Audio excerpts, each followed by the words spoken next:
Blog Talk Radio.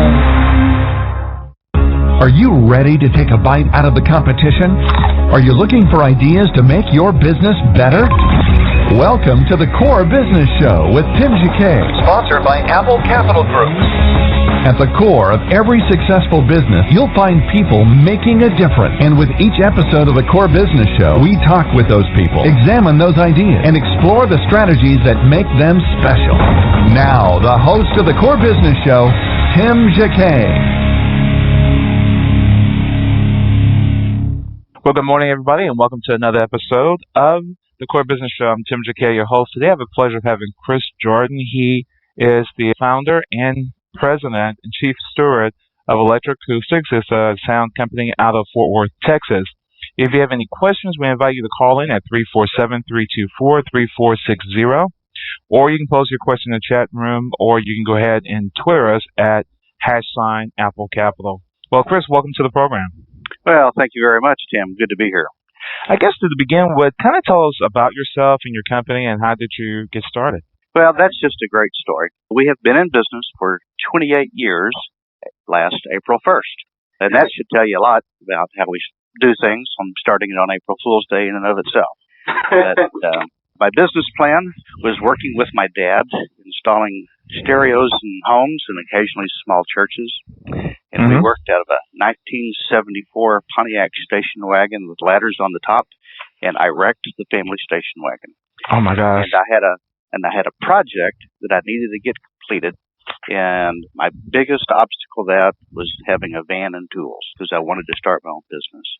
So my dad didn't want to rent a car, so I went and sold my Pontiac Grand Prix and bought a used white cargo van, went to a pawn shop, bought a handful of tools, and started electroacoustics in 1984. And so for the past 28 years, we have been blessed enough to do projects like the ballpark in Arlington for the Texas Rangers, the Bass Performance Hall. We're currently doing the new TCU Amon Carter football stadium for the Texas Christian University Horned Frogs. And we do churches, museums, convention centers, and we've just been incredibly blessed over the last 28 years to be in business. Wow. Yeah, I ran across your name about a year ago with Panasonic over something, and again, if they mention you, and they didn't really speak, they said, if you want something done and you want it done right, go give Chris a call. Wonderful guy and Christian guy, and he will take good care of you. So it's a lot to say something from really, even with Panasonic saying something like that. And I was pretty much new to the city, so, oh my gosh, it's scary going to live in a new city and getting ready to spend church dollars, and something happens and they look at you. But you took good care of us, and yeah. One of our key values as a company is a value that we call stewardship. Mm-hmm. That's why on my title I call myself the chief steward, and that applies to several things. We understand that most people that are buying from us don't understand what it is that they're buying. Absolutely.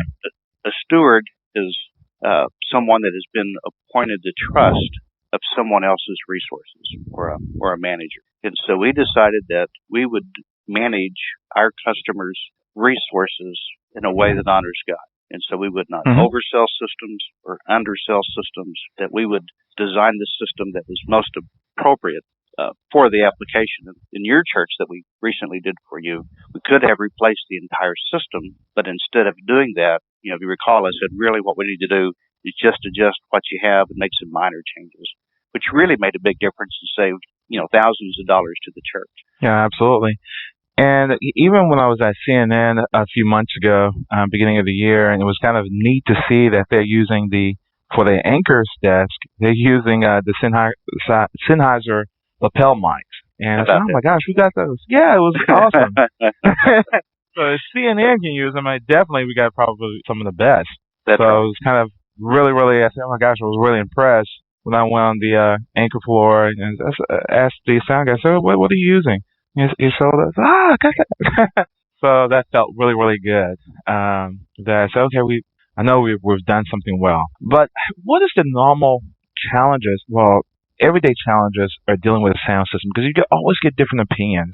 I mean, you get someone in a church environment or office environment, office is more of a dictatorship and say, hey, this is what it is, and they get a buyer to go do it and get it solved that way. But in a nonprofit situation, when you have to have people involved and you want that support, what can you really do? Because you have a person that thinks they know what to do because they have been doing it for so many years, and then you have a company coming in and say, no, this is what you really need to do. And I've noticed in several churches been involved with, you will have resistance from some of the largest churches from one opinion of a person versus the company say this is how to go. In those particular situations, what do you normally come in and say to that organization head or that pastor or to that person who think they know it all? Or commonly the committee. Yeah, that's a great question, and probably the most difficult question facing the committee, because, like I said, they really don't understand, acoustics, sound, light, so they're spending thousands of dollars for something that they don't understand, that they hope turns out well. I guess the biggest answer to that by far is past performance. And regardless of what people say, regardless of the brochure, regardless of the personality of the salesman or how convincing an argument or a brand name that anybody speaks of, what you've really got to look at is this person's past history and performance. And if they've been in business long enough and they've done consistently a good job over those years in business, they will have 1, 2, 3, 4 or more projects or rooms that are very similar to what you're doing. And that company should be able to take you to that room and show you this is what the end product is going to look like, and here's why. And if they don't have that, either they don't have the experience or they don't have the ability. Wow. That's a good thing to say.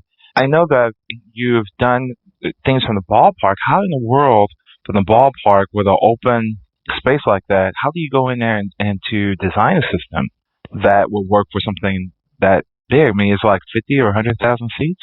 Right. We did the installation. We worked with a acoustical engineering firm out of Dallas called WJHW, Wrightson, Johnson, Hatton, and Williams. They actually developed a concept. Our first work out there was when the ballpark was new in 1994, and a fairly new concept was developed in open air stadiums. And if you look at that stadium and many others that follow a similar design, there's a ring of very large speakers up at the very top of the seating bowl. And those speakers are aimed actually at the seats closest to the field because there's not a place to hang them out in the middle of everywhere. Then there are multiple layers of little fill speakers all the way up that seating bowl to those speakers. And each one of those speakers is time aligned so that the sound comes to each listener at the same time. And the result is a very even distribution, very high quality, very clear, very musical sound. And it's a very, very different approach, primarily because there's not a person out in the middle of the field talking. So it doesn't matter where the sound is coming from. And so if it's coming from behind you, then it's not an issue. You get into a performing arts theater or a church where there's a person that you're visually looking at. Our goal is to localize the sound on that person so that it seems like it's coming from the person talking and not from somewhere else out in the room. So the approaches on them are very different. Wow. Even within that same setting, we can't hear what's going on on the field. How do they walk around with some small microphone and then every now and then you hear something, or they're coming from the broadcasters down there, they share their mics? How are they getting that audio sound up there to the system? The sound originates from the announcer, up in the announcer booth, and goes through a series of mixers that allows the operators to optimize the sound quality. That goes to a huge bank of amplifiers at the ballpark in Arlington. There's 184 stereo amplifiers up in a large room, and then from there, those 360 some odd amplifiers are feeding the signal to the speakers all over the park, and then all of those speakers are adjusted with a digital signal processor that allows precise adjustment of both tone quality, time arrival, system optimization. So it's a very, very complex system. Everything's fully computer controlled. It's even designed so that if a speaker fails, it can send an email to us to let us know that a speaker or an amplifier has failed, and we can send the service tech out to do the repair. Okay. And likewise, from that type of stadium to the Galleria that you worked on, with the Galleria, is it in the sense of just adding additional speakers to the whole shopping center, or No, how is? No. that was actually designed all around the ice rink. And every Thanksgiving, Okay. they have an ice show or an event come in. Hmm. And they wanted to use that ice show as a drawing point for people to come see, to bring customers into the Galleria. And so we just designed custom speakers within the walls of the rink itself, so that the performers on the ice could hear the sound. And then we had speakers at each level going up that column, so that when the people would hear the sound, be drawn to the rink, look over, see the show, and hear what's going on. So again, the time alignment, the localization, bringing people to a point, all of that is part of the design. Okay. What are the common issues in dealing with the same thing you always see when you go into a church and they have a sound issue? Is there always a common issue they will always have? No, it is always unique. The way we approach any customer, and let's just take a church for example, our biggest job is to understand the needs of the customer of the church. So if their style of worship determines how the sound system is designed, it also determines the acoustics that we want to be in the building. And acoustics are very predictable. We know in advance what the room is going to sound like. That can all be mathematically modeled, and nowadays there are even systems that allow you to build a virtual room of what you're going to build, and then listen to it or audition the sound of the room before the room is being built. So if you're a Catholic church and you really want to enjoy the ambience or the sound in the room, so that when you hear the organ play, when you hear the congregation sing, they want to hear that sound return back to themselves, so they feel like they're enveloped, being part of a large choir. They're enveloped by the sound of the organ. Then we want a room that is acoustically more alive, or returns more sound or energy back to the participants. And that works great for choral music, for organ music, for primarily acoustically driven music. But on the other end of the spectrum, we have churches that will use acoustic drums, bass guitar, lead guitar, vocals at a very high level. That's more similar to a rock concert than to a organ piano-led choir. And so the acoustics in that environment have to be just the opposite. If you were to drive a room that hard with a drum or bass guitar, if the room returned that energy back into the room, all those bass notes, all the individual beats of the drum would all smear together and just be muddy mush, indistinguishable. So our first goal is to determine what the needs of how the room is going to be designed. If it's going to be more acoustic, more choral, more organ driven, then we're going to have a lot more hard surfaces that are going to reflect that energy back to the congregation. If it's going to be percussive or band driven, then we're going to have a lot more absorption in the room. Soft materials, carpet, acoustical panels, pads on seats, that's going to absorb that sound so that it doesn't continue to reflect in the room and build up reverberation. So once we get a feel for what type of worship they want to experience, then we can develop the acoustical goals of the room. Once the acoustical goals are in place, then we can begin the sound system design. The architect is going to have strong opinions on what can be visible or not visible, which affects speaker placement, the type of speaker that's chosen, where that speaker is placed. All of those parameters are taken into account in putting the design together. Wow. Yeah, in certain traditions, I think church is so varied today. You have your contemporary music, you have your gospel music, you have your traditional piano and organ, and you have your chant music. And churches is from hard surfaces to carpeted rooms. In those particular situations, because I've known, like, for example, in several churches, friends of mine, they always have this thing, okay, this is more of a cathedral type, old traditional church, hard surfaces.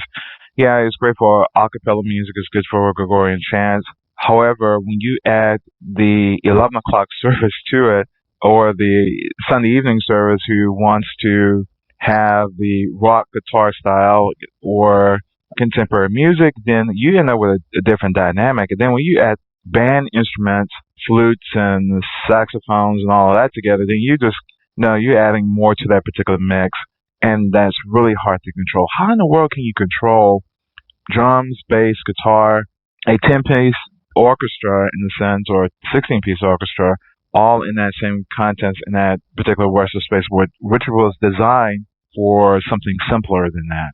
That's a That make great sense? question. And that is one of the biggest problems that we face is people want to have a multiple use facility. They want to they Mhm. want the organ and the piano and the acoustic to be great, but then they want to bring in a set of acoustic drums and a guitar, and those are on the opposite ends of the spectrum. And usually when you do a compromise, it does neither one well. uh, and so there are several different solutions to that, and they all cost money. When you want to build a room for more than one application, you're going to have to build it to accommodate different applications. Primarily two ways of doing that. One way, what we've done historically in the past, is we can design variable acoustical systems. And you'll often see this in performance halls. They'll build the room so that it's very live with a very large, orchestra shell, a very voluminous room, lots of hard surfaces. But then they will put on the walls electric drapes or systems that can rotate. One side is hard, the other side is very absorptive. And so they can rotate the surfaces from hard to soft to tune the room. So you've got large mechanics that change literally the materials in the room, add more soft materials and take that live acoustic room and then dampen it down so that it's not very live. So it's very good for percussion driven music. Mhm. Again, it's very expensive. It consists of drapes that can be drawn in, materials that can be rotated in. But in the last few years, some technologies have come out that do it just the opposite and do it electronically. There's a company in Berkeley, California called Meyer Sound, Meyer. It has a Mhm. reputation for being one of the very best in the industry. Meyer has developed an electronic acoustical enhancement system. So they start with a very dampened that has a lot of absorptive materials around the room. So it's designed at its base level just the opposite of an acoustical friendly. It's a very Mhm. dampened room that absorbs the sound. Then they take a series of microphones and speakers, and those speakers, the microphones pick up the sound energy from the room, goes through a digital processing system, and then comes out of hundreds of speakers mounted around the walls and the ceiling. And each one of those speakers replicates what a sound would sound like if it was to go up, hit the ceiling, and then return down to the listeners. And so now you could, with a touch of a button, you can decide if you want it to be very muted and dampened for rock, or if you want to bring it up to 4, 5, 6, 7 seconds of reverberation time for an organ concert. And so the room Mhm. can be used for any application. Wow. We heard a demonstration of this at a convention center, and Meyer had a booth with no walls in a very noisy convention center. And they had a person just standing there playing a saxophone, and it sounded like you were in a huge concert hall. And they could push the button and turn it off, and all the sound just disappeared. And it's an unbelievably effective system. Wow. And it's just conducted with speakers? Speakers, microphones, amplifiers, digital processors, an entire system is picking up the sound energy from the stage Mhm. or from the room, Okay. returning that energy electronically through the speakers back down just like it would be.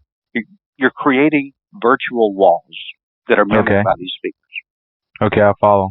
And so you can, instead of the sound going out, hitting a ceiling and coming down, now the sound goes up, gets picked up by a microphone, and comes out of the speaker just like it would off of the ceiling. But you get to control how much sound, the tone quality of the sound, and how large that room sounds or feels, or how hard or acoustic or alive it sounds or feels.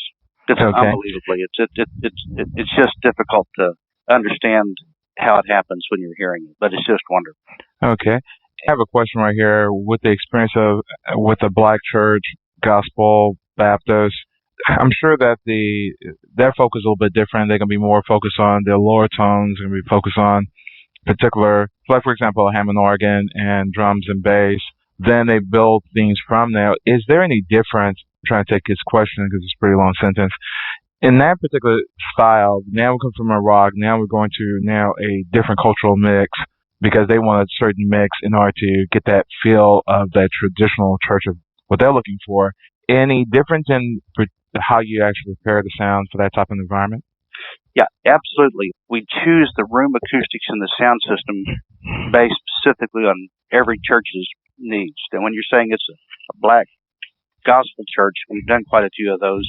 We're not talking about an Allen organ with pipes and a cathedral. We're talking about a Leslie B3 and in acoustic drums and a bass guitar, and it's more of a rhythm and blues. Just incredible sound. So we're going to want the room more on the muted side, so that when the drum beats and you hear the bass of the guitar, those don't run together and smear. And then also we're going to have some preaching of the word. It's very important that it is just crystal clear so that you can understand easily what's being said anywhere in the room. So we're going to design that room towards more on the muted side as opposed to more on the acoustic or live side. We're also going to have substantial amount of subwoofers because that's a percussion bass driven music.